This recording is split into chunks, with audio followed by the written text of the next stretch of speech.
Assalamu alaikum my dear students, I'm Siddiq here। आज का जो टॉपिक है वो है difference between apoptosis and necrosis, कि एपोप्टोसिस और नेक्रोसिस क्या होता है। एक्चुअली इन दोनों प्रोसेसेस में सेल डेथ ही होता है, सेल डेथ ही होता है। इस तरह के हम कहते हैं कि हर एक इंसान जो है उसको मरना है। एक तो इंसान के बॉडी में मुख्तलिफ़ किस्म के सेल्स होते हैं। फॉर एग्ज़ाम्पल आरबीसी हैं जो कि 120 दिन के बाद खुद बहुत ख़त्म हो जाते हैं। या एक ह्यूमन बीइंग है फॉर एग्ज़ाम्पल, उसकी डेथ जो है वो मुकर्रर है कि उसने मरना है। और दूसरी तरफ एक इंसान जो होता है वो कोई बीमारी के नतीजे में या एक्सीडेंट के नतीजे में मर जाता है। तो दोनों में फ़र्क है। एक इंसान का अपना एक डेथ टाइम होता है और दूसरा एक्सीडेंटली वो किसी हादसे का शिकार हो जाता है। तो इसी तरह बिल्कुल जो नेक्रोसिस और एपोप्टोसिस है बिल्कुल इसी ही तरह है। फॉर एग्ज़ाम्पल फर्स्ट जो है वो है एपोप्टोसिस, दूसरा जो है वो है नेक्रोसिस। दोनों ही में होता है सेल डेथ।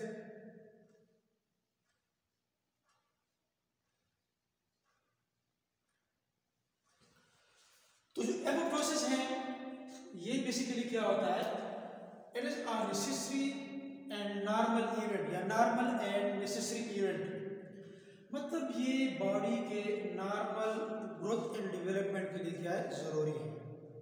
अगर बॉडी में ये एपोप्टोसिस प्रोसेस ना होता तो फिर बॉडी कुछ अजीब किस्म की लगती, जो कि हम बाद में एग्जाम्पल से आपको एक्सप्लेन करते हैं। मतलब बॉडी एक नॉर्मल टाइप ना होती, बल्कि ये जो है ये ज़रूरी है एपोप्टोसिस। क्योंकि ये क्या है, ये प्रोग्राम सेल डेथ है। मतलब बॉडी के अंदर या डीएनए के अंदर ये इंफॉर्मेशन ऑलरेडी स्टोर हुआ होता है कि आपके बॉडी के किसी सेल्स को या आपके पूरी बॉडी को इस तरह होना है, इसकी डेथ होनी है। इस तरह के मैंने बता दिया कि आरबीसी जो है उसका लाइफ टाइम जो है 120 दिन है। 120 दिन के बाद ये बहुत ख़त्म हो जाती है। तो ये बेसिकली क्या है, ये प्रोग्राम सेल डेथ है। और ये बॉडी के लिए क्या है, ज़रूरी है, क्योंकि बॉडी के अंदर और भी बहुत सारे सेल्स पैदा होते रहते हैं। ये बॉडी के लिए ज़रूरी है। और दूसरा जो है necrosis, it is not a normal process. और ये बॉडी की ग्रोथ एंड डेवलपमेंट के लिए ज़रूरी नहीं है। It is because of any damage और trauma, mean physical injury, physical damage और फेल्योर ऑफ ब्लड सप्लाई, या because of radiation, because of any toxin or because of any toxin produced by the microorganisms। और इसके नतीजे में body के sales जो होते हैं वो क्या हो जाते हैं, वो इन्फेक्ट हो जाते हैं। मतलब प्रोग्राम नहीं है पहले से, बल्कि क्या हो जाता है, बिकॉज ऑफ एनी डैमेज और ट्रॉमा मीन फिजिकल इंजरी या फेल्योर ऑफ ब्लड सप्लाई किसी ऑर्गन की तरफ नहीं होती, जिसके नतीजे में जो डिजीज पैदा हो जाती है उसको फिर हम कहते हैं नेक्रोसिस। थर्ड स्टेप जो है it is a physiological process. मतलब ये एक नॉर्मल प्रोसेस होता है जो कि आपके बॉडी के अंदर होता रहता है। जैसा कि मैंने आपको बता दिया, ये बॉडी के लिए ज़रूरी है। फॉर एग्जाम्पल इस तरह कि हम कहते हैं कि ह्यूमन जो होता है जब ये फ्यूटस फॉर्म में होता है, उसके जो फिंगर्स होते हैं ये वेब होते हैं। इस तरह के डक जो होता है, बतख जो होता है, बतख के जो ये फिंगर्स होते हैं ये आपस में इस तरह वेब्ड होते हैं, वेब्ड फीट। इसी तरह ह्यूमन जो होता है जब ये फ्यूटस फॉर्म में होता है तो क्या हो जाता है, इसके ये इस तरह फिंगर जो होती है वेब्ड होते हैं। लेकिन जब बच्चा पैदा हो जाता है, बच्चे की पैदाइश से पहले बॉडी के अंदर जो वेब्ड सेल्स होते हैं वो क्या हो जाते हैं, उसकी फेगोसाइटोसिस हो जाती है। बॉडी के अंदर जो लाइसोसोम होते हैं, जो इम्यून सेल होते हैं, उसको खा जाते हैं, उसको इंगल्फ कर जाते हैं। As a result your fingers become freed from one another. तो ये क्या है, एक नॉर्मल प्रोसेस है। या इस तरह फॉर एग्जांपल टेडपोल लार्वा है, फ्रॉग जो होता है इसमें जब मेटामॉर्फोसिस होता है तो उसको कई डेवलपमेंटल स्टेजेस में से गुजरना पड़ता है, ठीक है। इब्तिदा में उसकी टेल होती है, इसको हम टेडपोल लार्वा कहते हैं, लेकिन वो टेडपोल उसका जो टेल होता है that is eaten by the lysosomes, उसको कहा जाता है that is already programmed in the body, this information is present in the DNA. So ये प्रोसेस होना ही होना है, ये प्रोग्राम है। और जो नेक्रोसिस है ये पैथोलॉजिकल है। Pathological mean pathogen, because of pathogen caused by a pathogens, microorganism, germs, because of diseases, तो उसको कॉज किया जाता है because of any foreign objects. जब एपोप्टोसिस होता है, सेल की डेथ होती है, तो सेल क्या हो जाता है, shrinkage. In case of apoptosis cell जो होता है वो श्रिंक हो जाता है इस तरीके से। फॉर एग्जाम्पल इसमें एक सेल है, जब ये इसकी श्रिंकेज होती है तो फिर ये कुछ इस तरह हो जाता है, श्रिंक हो जाता है इस तरीके से, श्रिंकेज अकर्स। और जो नेक्रोसिस है उसमें सेल की स्वेलिंग हो जाती है, मतलब सेल इन्फेक्ट हो जाता है, इन्फेक्ट के नतीजे में उसका साइज जो होता है वो एनलार्ज हो जाता है, बड़ा हो जाता है। सेल क्या हो जाता है, बिकॉज ऑफ इन्फेक्शन बड़ा हो जाता है। सिंगल सेल अफेक्टेड, एपोप्टोसिस में जो सेल जिसकी डेथ होनी है सिर्फ वही जो होता है वो इफेक्ट होता है, उसकी सिर्फ डेथ हो जाती है। जबकि जो क्योंकि ये प्रोग्राम्ड है, ऑलरेडी प्रोग्राम्ड है, और जो नेक्रोसिस है मेनी सेल्स आर अफेक्टेड, कई सेल जो होते हैं उससे अफेक्ट हो जाते हैं। कैसे हो जाते हैं इसी स्टेप पे मैं आपको समझाता हूँ। नेक्स्ट में एपोप्टोसिस में मेंटेन मेम्ब्रेन, चूंकि यहाँ पर अगर आप देखें ये आपके पास जो सेल है, ठीक है, अब इसकी जब श्रिंकेज हो जाती है तो उसमें ये सेल जो होते हैं, ये जो आपके पास प्रोग्राम सेल डेथ जो है, जिसकी डेथ होनी है, इसकी क्या हो जाती है, इसका मेम्ब्रेन इंटैक्ट होता है, मेंटेन होता है। और ये फिर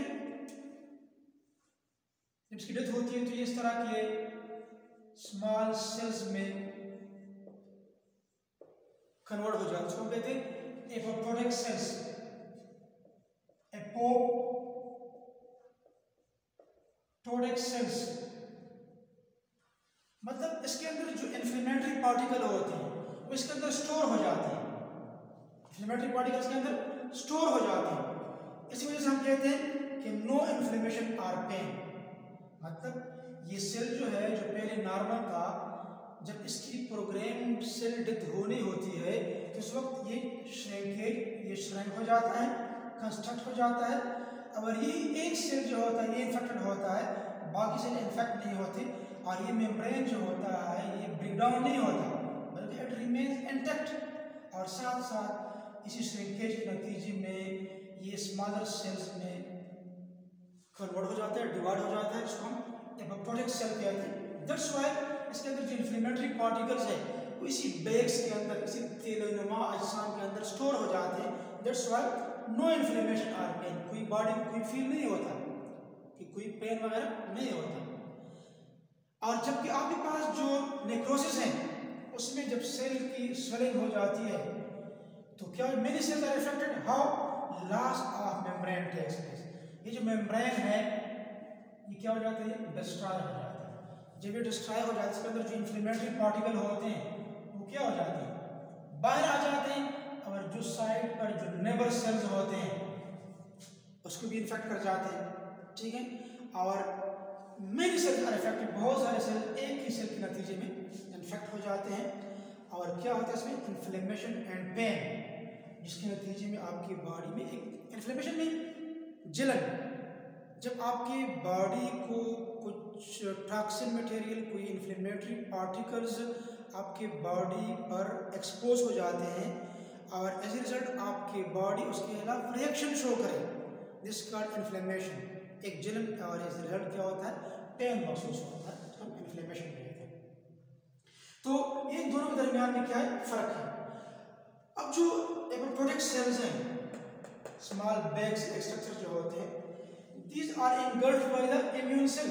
बॉडी के अंदर जो इम्यून सेल होते हैं, व्हाइट ब्लड सेल होते हैं, इनगल्फ करके इसको डिसइंटीग्रेट कर जाते हैं। और यहाँ पर भी जो इन्फेक्टेड एरिया होता है बॉडी का, वो क्या हो जाता है, these are also engulfed by the immune cell.